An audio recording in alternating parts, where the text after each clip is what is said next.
Yo, what's going on, guys? My name is Real Stormy here with a video kind of going over the new Pokemon, no, I keep wanting to say Nintendo Direct, but Pokemon Direct that we got earlier this morning, showcasing the 2 expansion packs that will be coming to Pokemon Sword and Shield. They are as follows. The first one coming out on June 30th is going to be called the Isle of Armor. The second pack, set to release on the 30th of November, is called the Crown Tundra. So with these 2 packs, we're going to be getting a lot of immersive coverage and, new Pokemon that are going to basically expand the Galar region Pokedex outside of the 400 that we had before. So we're going to get a lot of old familiar faces, but we're also going to get some new faces as well, along with some new Dynamax, Giganta Max forms, I should say, of some old familiar faces that you're very, very well acquainted with. Starting today, though, they did release an update. I want to go over that first. Starting today, you can update your Pokemon Sword and Shield game, go to the train station that takes you to the wild area, and you can meet who you'll be fighting in the fighting dojo come June for your respective game.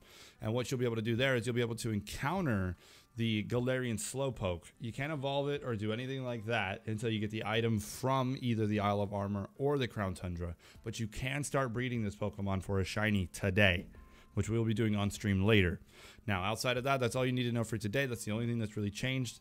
But basically what's going to happen in the Isle of Armor, you're going to get almost like a fighting dojo experience where you're going to basically train alongside a new rival, and you're going to kind of go through the second chapter of the game, or this respective chapter, and you're going to fight your said rival. So for Sword, it is the character who has, the pink bow in her hair. I'm really bad with names, so we're not even going to try that.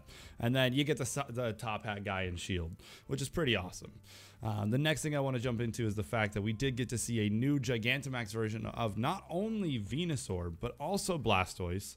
Not only those 2 as well, but we also got to see a Gigantamax form for all 3 of the Galar region starter Pokemon.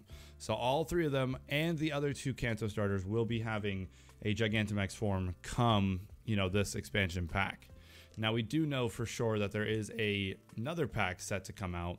Now, I don't know which one of these is going to house, but there are Pokemon in the game that you can't currently get, such as Gigantamax, Toxtricity. So hopefully we'll get some news about when we're going to get them. But overall, this pack just looks so beautiful. And the news that we got from Pokemon today are going to really kind of drive us to look forward to something into the next couple of months here while we wait for this expansion pass to come out. Now, each expansion pass altogether is only going to be $30. Now, that is not a lot of money for how much content we're getting, and it's better than paying $60 for a reskin game, having to replay through the whole story, everything like that. So I'm very excited for these content packs, and I think it's a great direction for Pokemon to move, having the Switch capabilities that they do. Now, with that as well, they did release Pokemon Mystery Dungeon Rescue Team. It's almost like a rebrand of that, coming out in February. So I don't know if it's just a reskin or if it's a brand new game, but that is also something relevant that we should speak about. So that's definitely kind of a cool feature. The next thing I want to jump into is they did confirm in the video what type the first, the Isle of Armor is going to be set around, which is going to be like fighting type dojo area, people trying to become gym leaders, stuff like that. Now, the second one they didn't go too in depth with, but it looks like your character is going to be given a suit, almost like a mining outfit that you'll be training in the mines with whatever this guy's name is, who you saw as like kind of the lead miner is what I would think. It almost looks like we're all set to go down into a mine. But they also show you Regice, Regirock, and Registeel, as well as 2 new Regis that we aren't sure what they're really going to be. But they do show us that we are going to be able to catch the original Regis, as well as unlock a new temple that kind of almost gives us like an Ultra Beast feel for, say, Regigigas almost, but not exactly a Regigigas. But there's going to be a lot more customization options and items in both packs that are going to allow you to, really just truly customize your character a lot more than we currently are in this game. The next big thing to talk about is the overall fact that they're going to bring in 200 more National Dex Pokemon. So we're going to get Garchomp for sure has been leaked. Talonflame is in there.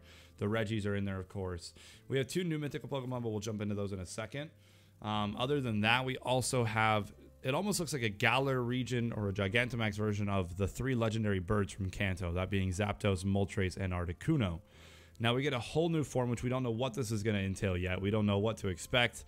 I think that one will also be coming out in the Frozen Tundra or the Crown Tundra. So I think we're going to get both of those respectively in those packs at the end of the year versus the one in June. I think the one in June is going to be more centered around bringing in more Pokemon, as well as giving us a wide overview of some of the new stuff that they have planned for us.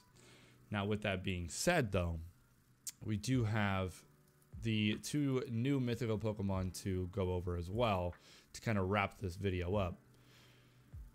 And then with that, you see it kind of is a trailer that comes in and shows the guy in his normal form, and then it proceeds to show his Giganta Max forms very briefly. Not that you can kind of see really too much into them, but one of them is going to be the single strike form, which is a dark fighting type Pokemon, and the other one is a swift strike form, being a fighting and water type Pokemon.